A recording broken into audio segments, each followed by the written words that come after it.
আসসালামু আলাইকুম। আমি আজকে নওগাঁবাসীর পক্ষ থেকে একটি ভিডিও দিচ্ছি। এটা সবার জন্যই দরকার যে বর্তমানে আমরা ইলেকট্রিক ব্যবহার নিয়ে অনেক অসুবিধার মধ্যে পড়ে গেছি, আপনারা সবাই জানেন।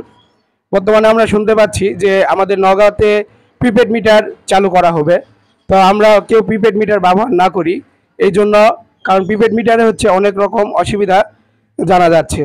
তো আমরা নওগাঁবাসী একটা কথাই বলবো, সবাই একত্রিতভাবে আমরা এই প্রিপেড মিটারকে বন্ধ করার চেষ্টা করি। আমরা কেউ প্রিপেড মিটার ব্যবহার করব না।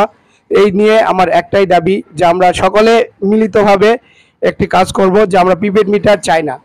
এক দফা এক দাবি, আমরা প্রিপেড মিটার ব্যবহার করতে চাই না, কারণ প্রিপেড মিটারে অনেক অসুবিধা চলে আসছে।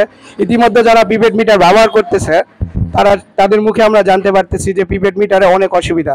কারণ যা এক মাসে আমরা যে কারেন্টটা পুড়তাম, যে বিল আসতো আমাদের 1000 টাকা, প্রিপেড মিটার ব্যবহারের পর আমাদের বিল আসতেছে দ্বিগুণ। তো আমরা একটি